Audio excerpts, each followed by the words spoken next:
So guys पिछले कुछ दिनों से कुछ ज़्यादा ही रिक्वेस्ट आ रहे हैं about my skin routine, my hair routine, my makeup routine. So मुझे लगा कि may be I should share something with you. You know, I feel कि स्पेशली आर्टिस्ट के लिए हमारी ज़िंदगी में सेल्फ लव बहुत ज़्यादा मायने रखता है. Because out of that self love हम जो खुद का ख्याल रखते हैं, फिर वो बालों का हो, मेकअप का हो, सेहत का हो, हर किसी का हो, that reflects and that's why you know there are people who ask us और लुक अप टू अस और व्हाटएवर. सो यस, इन सब में मेहनत बड़ी होती है एंड ये कोई भी कर सकता है. Frankly speaking, it's just that आपकी इतनी कमिटमेंट होनी चाहिए. So I am just going to share certain things about my self.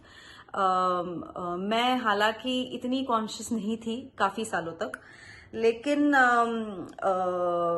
Past couple of years I think I have become more conscious about my looks और taking care of myself. और market में क्या चल रहा है, latest trends क्या हैं, मैं अभी भी इतना फॉलो नहीं करती हूँ, बट कम से कम मेरे लिए क्या अच्छा है और मुझे क्या सूट करता है, इस चीज पे अब मैं ध्यान रखना मैंने शुरू किया है. सो सबसे पहली बात तो people ask me a lot about my skin.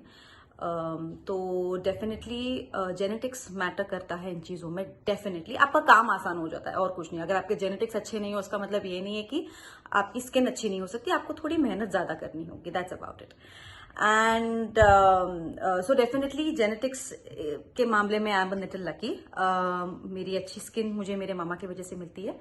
And लेकिन उसका मतलब ये नहीं है कि हम उसका ख्याल नहीं रखते. सो स्किन के लिए अगर देखा जाए तो डेफिनेटली घर के जो भी नुस्खे हो, यू नो, बटर लगाना, जैसे सफेद मक्खन होता है फॉर सॉफ्टनेस, मॉइस्टनेस, ये वो घर के सारे नुस्खे तो मैं फॉलो करती हूँ. लेकिन मुझे ऐसा लगता है कि जितना आप घर पे ध्यान रखना जरूरी है उतना ही जरूरी है, जैसे स्पेशली आप 20s हो, लेट 20s में जा रहे हो, ट्रीटमेंट्स करना भी उतना ही जरूरी है. बिकॉज आप जो घर पर करते हो वो काफी ऊपर के लेवल पर होता है.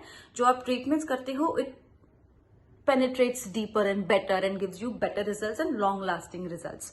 So definitely एक अच्छे डर्मैट के पास जाना महीने में एक बार जरूरी है. ऐसा नहीं कि एक बार चले गए फिर 6 महीने के बाद चले गए, you will never get results. So like I said, बहुत ज्यादा इन्वेस्टमेंट है इसमें.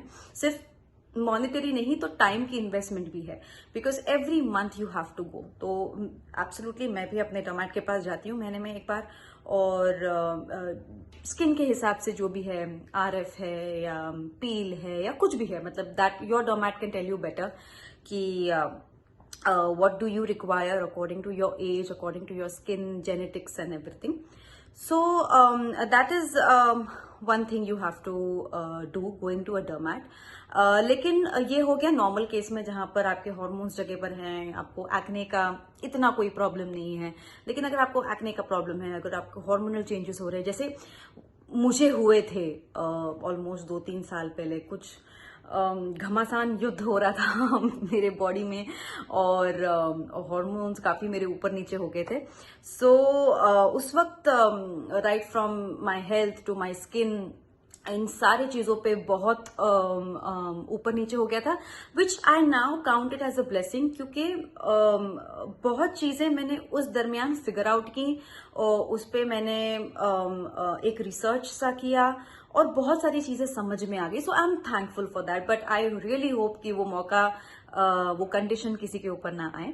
बट इन सारी, जब आप ऐसे प्रॉब्लम्स में से गुजरते हो तब आपको एक रीजन मिलता है to figure out what exactly is happening inside of your system. अगर सब कुशल मंगल चल रहा है तो obviously no one will bother. मैंने इतने साल कभी बॉदर नहीं किया. लेकिन when things were not right, that's when you actually want to figure out कि how does the body function, acne क्यों होता है, हार्मोनल चेंजेस क्यों हो रहे हैं, और ये सब बड़ा ही कॉम्प्लेक्स मामला है. सो we'll go to that some other day. Today we are just talking about skin and makeup and hair. So ये हो गई मेरी स्किन की बात. बेसिकली डर्मैट के पास जाओ, रेगुलरली जाओ, घर के थोड़े से कुछ ट्रीटमेंट्स कर लो, अच्छा खाओ. अगर आप अनाप शनाप खा रहे हो, अगर आप एरिटेड ड्रिंक्स ले रहे हो, अगर आप ज्यादा मीठा खा रहे हो, it's a culmination of taking care from all the sides. अब मैं डर्मैट के पास जा रही हूँ और आने के बाद घर में भजिया खा रही हूँ, तो it's obviously not going to help me. So आपको डाइट का ख्याल भी रखना है, आपको सनस्क्रीन भी लगाना है, आपको डर्मैट के पास भी जाना है, आपको अच्छे मेकअप प्रोडक्ट्स यूज करने हैं. I am going to talk about my makeup now. A lot of people ask me कि मैं क्या मेकअप करती हूँ. I don't believe in doing a lot of makeup. मुझे सिर्फ ऐसा लगता है कि फेस के इम्बैलेंसेस को बैलेंस करना चाहिए. उसके अलावा I don't want to do a lot of makeup. So right now also obviously under eyes थोड़े से हैं मुझे, तो वो मैंने कवर किया है बॉबी ब्राउन के प्रोडक्ट से. This is Bobby brown skin long where weightless and number is natural tan 4.5. it's a 4.5 natural tan. और ये भी ऑनेस्टली मैंने सिर्फ थोड़ा सा अंडर आइज ब्रश से अप्लाई किया है. आजू बाजू तो I don't think I have even applied much of product. And उसके बाद I think what I really like, I think you know makeup, I feel makeup is more like, God I am getting cramps. Makeup I think you know at least मेरे लिए it's more like a mood, कि कभी मन करता है कि कुछ natural makeup हो, कभी मन करता है कि नहीं मुझे थोड़ा कंटूरिंग ज्यादा चाहिए.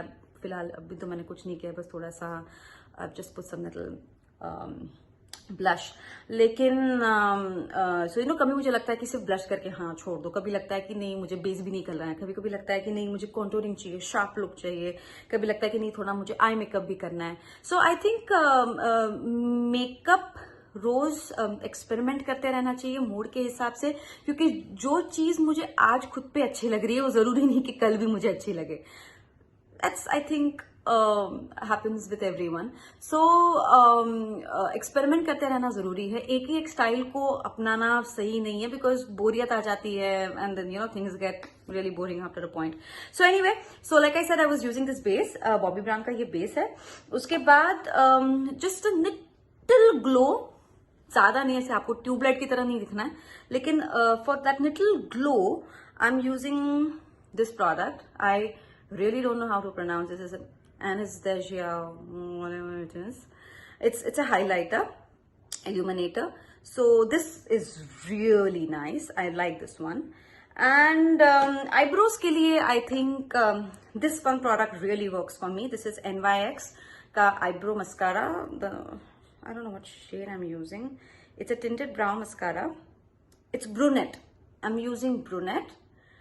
And ये मस्कारा ले लिया, थोड़ा सा इधर उधर, just groom your eyebrows and it gives a nice shade and grooms your eyebrows, keeps in place and all of that. And that's about it. मैंने और कुछ नहीं किया है. हाँ, and like I said I have used a little blusher. ये मेरा बहुत पुराना ब्लशर है, मैक का है आई थिंक. ये दिस इज अ साइन कि मैं इसे बिग बॉस में लेके गई थी, because they cover all the products, they don't want to see any brands. Memories. So this is Peach Twist. If you can see, this is Peach Twist, and if you can see, काफी product मैंने over the time use किया है, but this is like a nice pinkish brownish nice tinge it has. It looks very natural, although आज तो मैंने बहुत ही कम लगाया है. But yeah, this is it. And मुझे बहुत ज्यादा सवाल आते हैं मेरे लिपस्टिक्स को लेकर. So I'm just going to share a few of my lipsticks. This is MAC. This is Chili by MAC, and I really love it. I think right now also I'm wearing this only. It's like a nice orangish reddish shade, and I really like it. Then this tester मुझे मिला था Bobbi Brown का, which is like a nicer red, like a proper red. This is called I don't know इसका नाम क्या है, कुछ I don't think it's mentioned. High Shine Brilliance Intense. That doesn't look like a shade name. So this is another red that I really like to use. And then this is like another tester I had got from Bobbi Brown, which is like a nice neutral soft pink natural look. इसका नाम भी है Neutral Rose, which I think I really like. And I'm either a natural shade